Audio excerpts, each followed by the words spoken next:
Hey everyone, welcome to the channel. My name's Nader. In this video, we're going to install our entire JavaScript development environment. This is going to enable us to actually write JavaScript code as well as execute it on our computer to actually see how it works and the results of it. This is going to be mainly a two-step process. The first thing that we're going to do is install something called NodeJS. This is going to be a tool that allows us to actually run our code once we type it out together. The other tool that we're going to install is something called Visual Studio Code. This is one of my favorite tools. It's actually an editor, a souped up text editor basically. You can imagine something like Microsoft Word. However, it's going to actually be customized in order for us to actually write code together. We're going to go through the entire install process together. I'm going to be doing this on a Mac, but I'll actually point out some cases where it might differ on something like a Windows computer. All right, let's get right to it. Alright, so I've opened up my web browser. I'm using Google Chrome in this case. However, feel free to use any web browser that you wish, such as Safari or Firefox or something ancient like Internet Explorer, if that's what you have on your machine. I'd like you to go to Google, and once you're on Google, we're going to install that first tool that I mentioned, which is called Node.js. So I'm actually going to just zoom in on this so it's a bit easier for you to see on the screen. I'm going to type in Node.js just like this and press enter. My results actually appear right at the top. You might have some other results that appear above this result, but make sure that you click on the one that actually says nodejs.org and then just a simple Node.js right below it, kind of like this. I'm going to click on that and it's going to take us to this website. On this website, pretty simple, right? We got two buttons, the one on the left that's got some weird words and the one on the right. I think the most common thing for most people to do is actually download the latest version, which is kind of the higher leveled version, if you will. However, I'm going to encourage us for these sets of videos to download the LTS version, which is the one on the left. If you're interested in the details as to why I would suggest this and recommend this, especially when you're learning JavaScript for development, I'll create a separate video and link it right here. So let's go ahead and click on that one. And it will create this pop-up in the bottom left for me in Chrome. It might look slightly different for you if you're using something like Safari or Firefox. However, I'm sure you've probably seen where these downloads actually go if you've downloaded things on your browser of choice. Once that's downloaded, go ahead and click on it, or you might need to double click on it. This is where it'll differ slightly for Windows and for Mac users, or even for Linux users. However, for Windows users, it's going to be pretty much the same as what you see here. The only difference is there might be some changes in how the UI looks, what you actually see on the screen, but I'll actually point out kind of the most important thing towards the end of this installer. So you can go ahead and click on continue. It might be something like next on Windows. You can agree to the license agreements. If you're interested, feel free to read through the entire thing. However, I'm not sure I actually know anybody who actually does this. So I'm just going to click on agree. I'm going to install it to my hard drive, and then you can just click on install. If you're interested in kind of the actual tools that this downloads behind the scenes, if you click on customize, it actually shows you that we're downloading these two tools. One is Node.js and one is something called npm, which we're going to look at once we actually start making use of JavaScript more together. However, go ahead and click on install. And it's going to prompt you to probably put in your password. I've already installed this, so I'm just going to leave it at that. And I'm going to get on to the next step.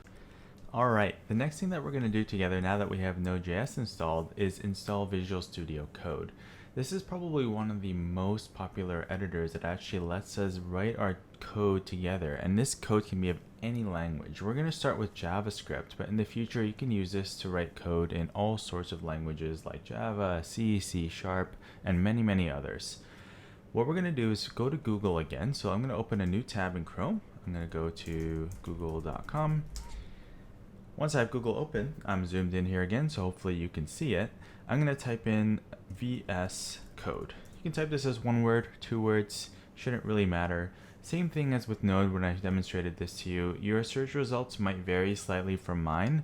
My result that I actually want to click on and show you is at the very top. You might need to scroll down slightly to actually see it. But most importantly, it's the one that should be located at code.visualstudio.com. It should just say Visual Studio Code. I'm going to go ahead and click that. I'm going to land on this beautiful web page. This web page might change slightly depending on when you're actually watching this video. Everybody loves to redesign their websites. Hopefully they keep this button as is, but what you should see is a download button that's in blue right here at the center of the screen. Mine says download for Mac Universal. Yours will say download for kind of Windows or for Linux, depending on whichever type of operating system you're using. What I'm going to do is I'm going to click on that. I'm going to get pumped over to this screen. It's going to actually open up a download in the bottom corner of my screen and actually start downloading Visual Studio Code. This is a relatively large file, so depending on your internet connection, it might take a couple of minutes. However, it looks like mine's almost done. So what I'll do is I'm on a Mac, so I'll just demonstrate this process on a Mac really quick first and explain the slight differences from a PC. On a Mac, this comes as a zip file.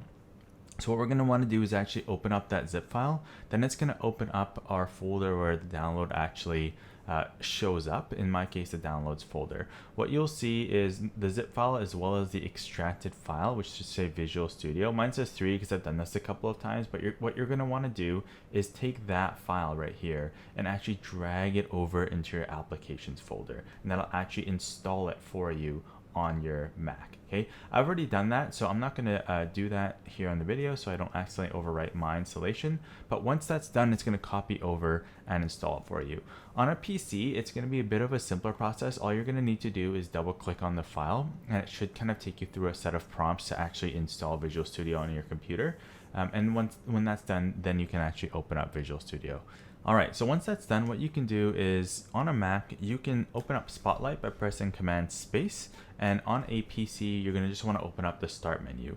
You're going to want to type in Visual Studio Code. I already have it pre-typed in here because I did this earlier, and you're going to want to click on the one that says Visual Studio Code in the Applications folder on a Mac, and then the one that says Visual Studio Code wherever it was installed on your PC as probably the first search result when you're doing it on a Windows computer.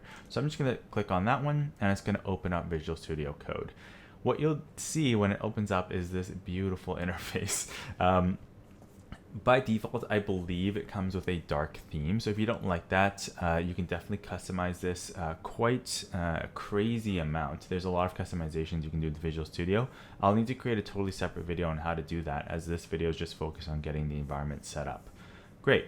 So in order to actually test that Node.js works on our computer, what we're going to want to do is open up what's called a terminal. This is a place where we're actually going to run Node with various types of file configurations once we actually start writing JavaScript code together. For this video, we're going to keep it simple. At the very top of your screen, you should see a bunch of different options. I'm going to click on the one that says Terminal, and you should see one that says New Terminal. Go ahead and click that, and you should see kind of this window pop up at the bottom of your screen by default. Now, by default, Visual Studio is kind of set up to open the terminal on the bottom. However, personally, I think it's much easier to actually move this so that when we're actually writing code, we can kind of have this nicer side-by-side view of our kind of code in a nice widescreen. I think most people use a widescreen these days, so it's probably better to move your terminal to the right side of the screen instead of on the bottom like this. However, this is a personal preference thing, and I'll show you how you can set it up however you like. If you look at Visual Studio at the top right, what you'll see is kind of these different buttons that show different bars. So for example, the left one is this left sidebar right here. So if you click on that, it'll toggle this guy on the left. The bottom one is the one that was opened up when we clicked on New Terminal, and you can see that if we click that, that'll kind of toggle this one on the bottom. And then there's this one on the right that when you first install VS Code should actually be empty by default, and we can toggle that on and off as well. So with all three kind of open, we kind of get this interface that kind of looks like this. So the nice thing about Visual Studio Code is it allows us to customize this quite deeply. What we're going to do is we're going to take the terminal and move it over into the right side here onto this sidebar on the right. You can do this with any of the tabs, but for the terminal, go ahead and move your mouse over the actual text that says terminal and kind of click and drag on it and hold it, right? So I'm clicking and dragging on it, and now you can see I'm trying to move it around, right? So if I move it over here onto the right, it kind of highlights that. If I move it over here kind of onto the left, you can see that it's going to let me drag and drop it over there if I really want to, or I can kind of like reorder it over here according to where I want it to show up among these different tabs by default. I'm actually going to move it over to the right, as I mentioned, right here, and then the terminal should kind of move from the bottom panel over to the right hand side. What we can then do is we can kind of close the other panels. So I'm going to close the left and the bottom panels, which don't have the terminal anymore. And now the terminal kind of is just open on the right hand side of my screen, as you can see here. Wonderful. I encourage you to play around with that. You can kind of move it to different spots to your liking. I'm going to keep with this configuration. So if you want to kind of follow along with the videos and this is your first time, I would recommend you move it to the right, similar to this setup right here. All right. Now to actually test that Node actually works. This is kind of the moment of truth. It's a little bit nerve-wracking the first time, but we'll go through a series of errors that might pop up if this doesn't work for you right away. Simply, what we want to do is you want to click on this terminal screen right here on the right. It's a bit hard for you to see probably on my screen until I put the divider on like this. But if you just type in NODE right here, what you'll see is when you press enter, you should hopefully, fingers crossed if you installed this correctly, welcome to Node.js and then the version, okay? If you didn't see this, don't worry. I'm going to actually kind of go over a couple of the common most concerns that pop up or issues and challenges that pop up when actually trying to get this to work for the first time. If you did have a pop-up, we can actually prove that this is a real JavaScript interpreter. For example, we can do some amazing math like 1 + 1, which hopefully we all learned in elementary school, is equal to 2. If you got something like 3, probably installed it wrong or something crazy is going on over there. All right, now let's actually exit this Node interpreter so we can get back to our terminal so we don't get stuck in here, because that's a common cause of concern as well the first time that people do this. This hotkey luckily is the same on both Macs and PCs, and all we need to do is do a Control D. Okay, so I'm going to press Control and D on my keyboard when I have this terminal selected, and that should kick me right out of this terminal. If that didn't work for you, you can try Control C. But usually it's Control D or Control C to kind of escape out of these node editors or other types of editors like this. So now I'm kind of back in my regular terminal. You can see my little prompt with the arrow here. Okay, so that's how we can kind of start up Node and then stop Node as well. We're going to actually use this to run actual code that we're going to be writing in our Visual Studio editor in the future. So now for some errors real quick.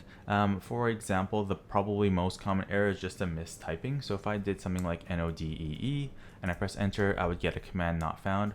This is pretty self-explanatory. Just double check for spelling errors. If you do type NODE and you still get a command not found, what you can do is you can just press the trash can right here in the top right of the terminal to actually close the terminal. Then you can do terminal and then new terminal again. And then you can try to type in Node, and hopefully that will actually get it working, and then Control D to get back out of that as well. If you do see any other errors other than those ones, which are the most common ones, feel free to post in the comments and I'll try to help you out as quickly as possible. If you found this video helpful, please like the video and subscribe to the channel. As well, I'd love to hear your comments in the video of what went well and what didn't go well for you during this installation process. What we'll do in the next video is we're going to use Visual Studio and Node together and actually write out some code and use the same process to actually run our first bit of JavaScript code. Super excited. I can't wait. I'll see you in the next video.